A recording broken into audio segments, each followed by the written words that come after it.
Hi friends, 'Daaku మహారాజు' ఈరోజు release అయింది కదా. సో దాని గురించి అయితే మాట్లాడుకుందాం. స్టోరీ గురించి మాట్లాడుకున్నట్టయితే స్టోరీ అయితే కొత్తగా అయితే ఏం లేదు. పాత స్టోరీ అయినప్పటికీ దాన్ని ఎలా తీసామనే దాన్ని బట్టి, దాన్ని స్క్రీన్ ప్లే ఎలా నడిపించామనే దాన్ని బట్టి సో సినిమా రిజల్ట్ అనేది డిపెండ్ అయి ఉంటుంది.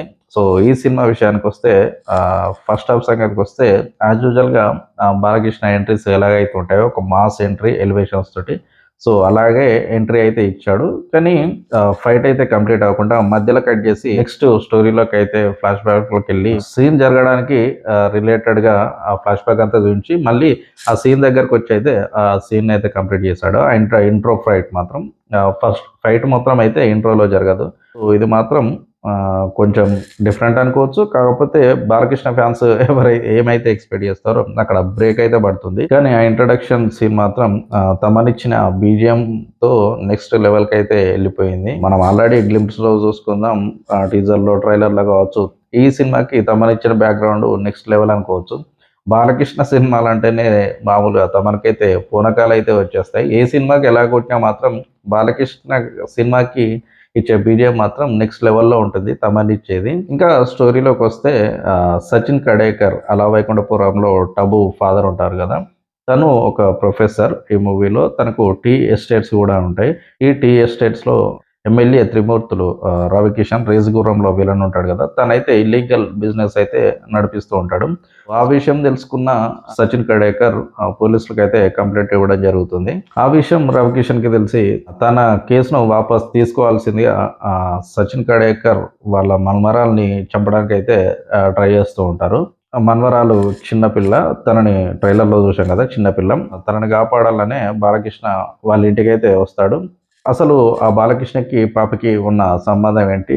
సో బాలకృష్ణ రవికిషన్‌ని కలిసాక స్టోరీ ఇంకెటు మలుపు తిరుగుతుంది అనేది మిగిలిన స్టోరీ. జనరల్‌గా బాలకృష్ణ ఫ్యాన్స్‌కైతే ఏవైతే మాస్ ఎలివేషన్స్, డైలాగ్స్, బీజీఎమ్స్ ఉంటాయో యాజ్ యూజువల్‌గా ఈ సినిమాలో కూడా ఉన్నాయి. కాకపోతే ఎలాగైతే మనకొక బోయపాటి సీను ఎలాగైతే బాలకృష్ణను హై లెవెల్‌లో ఎలివేట్ చేస్తారో, ఊర మాస్ లెవెల్‌లో చూపిస్తాడో అంత అయితే లేదని చెప్పుకోవచ్చు ఈ సినిమాలో. బాలకృష్ణను చూయించిన విధానం కూడా ప్రతి చోట ఒక హై ఫిష్ లాగా అయితే లేదు ఈ మూవీలో. అది మాత్రం కొంచెం డ్రాప్ అయిందనొచ్చు. అన్నీ ఉన్నప్పటికీ ఏదో కొంచెం మిస్ అయిన ఫీలింగ్ అయితే ఉంది సినిమాలో. తన ఎలివేషన్స్ ఎలా ఉంటాయి, ఓవర్ ద టాప్ అన్నట్టుంటాయి. కానీ ఈ సినిమాలో ఆ రేంజ్‌లో అయితే లేవు. ఈ ఎలివేషన్స్, విలన్స్‌తో గొడవలు, కొంచెం సెంటిమెంట్స్‌తో ఫస్ట్ హాఫ్ అంతా కంప్లీట్ అయితే అవుతుంది. ఇంకా సెకండ్ హాఫ్ స్టార్ట్ అవ్వగానే ఫ్లాష్ బ్యాక్‌లోకి అయితే వెళ్ళిపోతారు. ఫ్లాష్ బ్యాక్ కూడా రొటీన్ స్టోరీ అని చెప్పుకోవచ్చు. కొత్తదనం అయితే లేదు స్టోరీలో. ఈ ఫ్లాష్ బ్యాక్ చూస్తున్నంత సేపు అయితే కిక్ 2, విక్రమార్కుడు, సో ఆ సినిమాలు అయితే గుర్తొస్తాయి. మోస్ట్ ఆ సినిమా లాగానే ఉంటుంది. ఆ లొకేషన్స్ కావచ్చు, జనాలు కావచ్చు, ఆల్మోస్ట్ అంతే ఉంటాయని చెప్పుకోవచ్చు. ఆడియన్స్‌కు ఎంతవరకు కనెక్ట్ అయితే చెప్పలేం. పెద్ద కనెక్ట్ అయినట్టు అనిపించలేదు. ఫ్లాష్ బ్యాక్‌లో అయితే వేరే పాయింట్ తీసుకొని ఇంకొంచెం డిఫరెంట్‌గా ట్రై చేస్తే బాగుండు అన్న ఫీలింగ్ అయితే కలిగింది. చాలా సినిమాల్లో చూసిన ఫీలింగే సేమ్ ఈ మూవీలో కూడా కలుగుతుంది. ఫ్లాష్ బ్యాక్ స్టోరీలో ఇంజినీర్‌గా వర్క్ చేసే బాలకృష్ణ సడన్‌గా డాకు మహారాజుగా అయితే ట్రాన్స్‌ఫార్మ్ అయితే అయితాడు. సో అది కొంచెం అతికినట్టు అనిపించదు.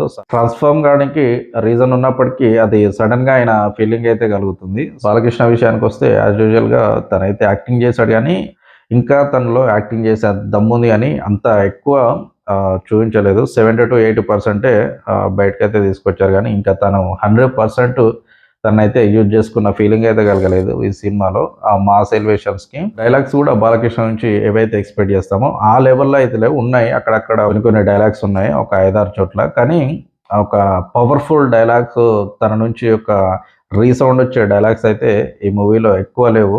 ఫస్ట్ హాఫ్‌లో 'ఊర్వశి రౌటేలా' గురించి తనైతే గ్లామర్‌గా చాలా బాగా యూజ్ అయింది. సినిమాకి టోటల్‌గా గ్లామర్ పరంగా తనే యూజ్ అయిందని చెప్పుకోవచ్చు. సెకండ్ హాఫ్‌లోనే మనకు ఈ ప్రజ్ఞా జైస్వాల్ కావచ్చు, నందిని శ్రీనాథ్ కావచ్చు, వీళ్ళైతే సెకండ్ హాఫ్‌లోనే ఎంట్రీ ఇవ్వడం అయితే జరుగుతుంది. ప్రజ్ఞా జైస్వాల్ కంటే నందిని శ్రీనాథ్‌కి కొంచెం స్కోప్ అయితే ఉంది. స్టోరీని చేంజ్ చేసే క్యారెక్టర్ తనది. ప్రజ్ఞా జైస్వాల్ కూడా పర్లేదు. అంతో ఇంతో ఉన్నంతలో బాగానే చేసింది. కానీ ఎక్కువ స్కోప్ అయితే రాలేదు తన యాక్టింగ్ కి. ఫ్లాష్ బ్యాక్ లో ఎవరైతే ఉన్నారో రౌడీల చేత విలన్స్ చేత బాధింపబడి సడన్ గా వాళ్ళు ఒక యోధుల్లాగా కన్వర్ట్ అయ్యి విలన్స్ అయితే చంపేస్తూ ఉంటారు. సో అది కొంచెం ఆప్ట్ అయినట్టు అనిపించదు స్టోరీలో. వాళ్ళకు ఒక ట్రైనింగ్ ఇచ్చినట్టు ఇచ్చి ఏదైనా చేస్తే బాగుండేది. సో అప్పటి వరకు బానిసల్లా ఉండి సడన్ గా తిరగబడి విలన్స్ అయితే ఊత కోచ్ అయితే కోస్తారు. బాబీ డియల్ ను ఆన్మల్లో చూసి తన పైన ఎక్స్పెక్టేషన్స్ అయితే భారీగా పెట్టుకుంటాం. సో అంత భారీగా అయితే లేదు, అంతలో బాగానే చేశాడు, కొంచెం స్టైలిష్ గా చేశాడు. సో హై ఎక్స్పెక్టేషన్ అయితే పెట్టుకోవద్దు. క్లైమాక్స్ కూడా ఆశించినంత అయితే ఏం లేదనుకోవచ్చు. ఇంకా మొత్తం మీద అన్ని నెగిటివ్స్ చెప్తున్నావు ఏం లేదా అంటే, సినిమా పైన ఏ ఎక్స్పెక్టేషన్ పెట్టుకోకుండా చూస్తే పర్లేదు, చూడొచ్చు ఒకసారికి. బాలకృష్ణ సినిమా నుంచి హై ఎండ్ లో ఎక్స్పెక్ట్ చేస్తాం మాస్ ఎలివేషన్లని. సో అదైతే మిస్ అయిందని చెప్పుకోవచ్చు. డైలాగ్స్ ఉన్నాయి, ఎలివేషన్స్ ఉన్నాయి, బ్యాక్గ్రౌండ్ ఉంది, అన్నీ ఉన్నప్పటికీ ఏదో ఒక వెల్తీ లాగా ఉంది సినిమా అయితే. ఇంకా మీకు అర్థమైందనే అనుకుంటున్నాను. సో ఇది ఫ్రెండ్స్ ఇంకా ఓవరాల్ గా రివ్యూ అనేది.